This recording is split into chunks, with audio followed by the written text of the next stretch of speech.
You know, the older we get, the more we realize that life is too short to spend it tangled in arguments or holding on to grudges. Yet, even with all our life experience, conflict can still sneak in with friends, family, neighbors, even strangers. Sometimes it's over something small, like who left the gate open, and sometimes it cuts a little deeper. If you've ever found yourself thinking, why did that conversation get so heated? Was it even worth it? You're definitely not alone. It's easy to think that by the time we reach our golden years, we should be experts at handling every situation with grace. But the truth is, emotions don't retire just because we do. Hurt feelings, misunderstandings, and stubborn pride are part of being human, no matter how many birthdays we've celebrated. The good news? It's never too late to get even better at resolving conflict in a way that leaves us feeling lighter, not heavier. Let's start with the first important rule to live by. Listen to understand, not to win. When a disagreement bubbles up, our instinct often tells us to defend ourselves, to make sure our point is heard loud and clear. But here's the thing, real resolution doesn't come from winning an argument. It comes from understanding the other person's heart. When we slow down and really listen not just to the words, but to the feelings underneath them, we open the door to connection instead of competition. Think back to the last disagreement you had. Were you truly listening, or were you busy planning your next response? It's something we all do from time to time. The next time tension rises, try leaning in with curiosity instead of judgment. You might say something like, "Help me understand what you're feeling," or even just nod and let them finish without interrupting. You'll be amazed at how quickly defensiveness melts away when someone feels genuinely heard. It's not about agreeing with everything they say, it's about showing them that their feelings matter. Now, once we've learned to listen with our hearts open, we can move to the next essential rule: choose your battles wisely. One of the great gifts of aging is perspective. We've lived enough life to know that not every hill is worth climbing, and not every argument needs a victor. Some things simply aren't important enough to steal our peace. So ask yourself, is this really worth the energy? Will it matter a week from now, a month from now, a year from now? Maybe your neighbor trimmed your hedges a little too aggressively. Maybe a friend forgot your birthday. It's natural to feel a twinge of annoyance or hurt, but before letting it turn into a full-blown confrontation, pause. Take a deep breath. Imagine yourself a few years down the road, looking back on this moment. Would you be glad you spoke up, or would you wish you just let it go? Choosing your battles doesn't mean letting people walk all over you. It means recognizing the difference between protecting your dignity and protecting your ego. Dignity says, I deserve to be treated with respect. Ego says, I must be right at all costs. And if we're honest, ego can get us into a lot more trouble than it's worth. When you pick your battles with care, you protect your energy, your joy, and your relationships.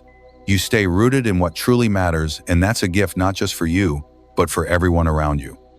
And speaking of gifts, that brings us naturally to another powerful rule that can transform the way we resolve conflicts. Respond with kindness, even when it's hard. Kindness doesn't mean weakness. In fact, it takes real strength to stay kind when your patience is tested. Think about it. Anyone can lash out when they're angry. It's the easiest thing in the world to do. But responding with kindness, that's the mark of real maturity, real wisdom. Picture this. You're in a heated conversation. Voices are rising, tempers flaring. Imagine the look on the other person's face if, instead of shouting back, you said something calm like, I hear that you're upset. Let's find a way to work through this together. You're not giving up your point of view.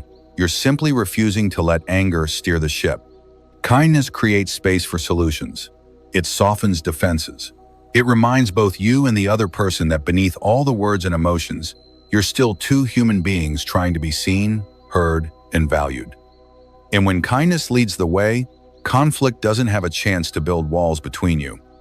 Now that we've talked about the power of listening, choosing your battles, and leading with kindness, there's even more to uncover about creating peaceful, meaningful connections even in the toughest moments.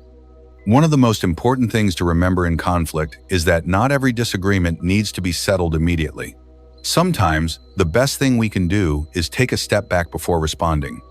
When emotions are running high, it's so easy to say something in the heat of the moment that we later wish we could take back. A sharp word, a heavy sigh, even a cold look can leave deeper scars than we realize. But when we give ourselves permission to pause, to literally step back, breathe, and collect our thoughts, we invite wisdom into the moment instead of regret. Taking a step back might mean asking for a little time to cool off. It might sound like, I need a few minutes to gather my thoughts. Can we come back to this? It's not running away from the problem. It's protecting the relationship by making sure anger doesn't drive the conversation. That space, that moment of breathing, can be all it takes to remember the bigger picture, that you care about the person you're speaking with more than you care about being right. It also allows you to check in with yourself. What am I really feeling? Is it just anger? Or is there sadness underneath? Am I reacting to what's happening now? Or is this tapping into something older, deeper? These quiet moments of self-reflection are like clearing the clouds from a stormy sky. They help us respond with clarity instead of confusion. Once you've given yourself that grace, it becomes much easier to move into another essential piece of conflict resolution. Focus on the problem, not the person. When we're hurt or frustrated, it's so tempting to point fingers. You always do this, or you never listen. Those words might feel satisfying in the moment, but they push people away instead of pulling them closer. They turn the other person into the enemy, when really the real problem is the misunderstanding or the unmet need sitting between you. Instead of blaming, try to focus on what actually happened and how it made you feel. You might say, when the plans changed without telling me, I felt left out, instead of, you don't care about me. See the difference? One invites a conversation, the other puts up a wall. People are much more likely to listen, really listen, when they don't feel attacked. When you separate the person from the problem, you protect the relationship while still being honest about your feelings. It's a small shift, but it changes everything. Instead of standing on opposite sides, you're standing together, shoulder to shoulder, facing the problem as a team. And when we begin to see conflicts this way, not as battles to be won, but as opportunities to understand each other better, we step into one of the most rewarding experiences life has to offer. Connection. Of course, even with all the best intentions, there will be times when conflict lingers. Some disagreements are sticky, some hurts take longer to heal. And that's where the next rule becomes a true lifeline. Forgive, even when you don't get an apology. Forgiveness doesn't mean pretending that nothing happened or saying that what was done was okay. It doesn't mean forgetting, and it certainly doesn't mean putting yourself in harm's way if someone continues to mistreat you. Forgiveness is about freeing yourself. It's about choosing not to carry the heavy burden of resentment any longer. You might never hear the words you wish you could hear, I'm sorry. You might never get the explanation that makes everything make sense. But waiting for someone else to set you free is like waiting for a train that's never coming. You have the power to set yourself free, right now, simply by choosing to let go. Forgiveness is a gift you give yourself. It's a deep breath after holding your breath for too long. It's releasing the chains that keep you tied to pain you no longer need to carry. You might whisper to yourself, I choose peace over anger. I choose freedom over bitterness. And even if you have to remind yourself again and again, that's okay. Healing isn't a one-time event. It's a gentle, daily choice. And every day you choose forgiveness, you lighten your load a little more. As we continue on this path together, there's one final, beautiful principle that ties all these lessons together, one that can transform not just our conflicts, but our entire outlook on life. When it comes to resolving conflict and living with a lighter heart, nothing is more powerful than this final rule. Lead with love, always. It sounds simple, maybe even a little idealistic, but love real, everyday, sleeves rolled up love is what makes all the difference, especially when things get tough. Love reminds us that the person standing across from us isn't just someone who hurt us or annoyed us or let us down. They are someone with their own fears, their own wounds, their own hopes, just like we have. Leading with love means choosing patience when frustration feels easier. It means offering compassion when judgment wants to take over. It means holding on to hope for healing, even when things feel broken. Not because the other person always deserves it, but because you deserve the peace that comes from keeping your heart soft and open.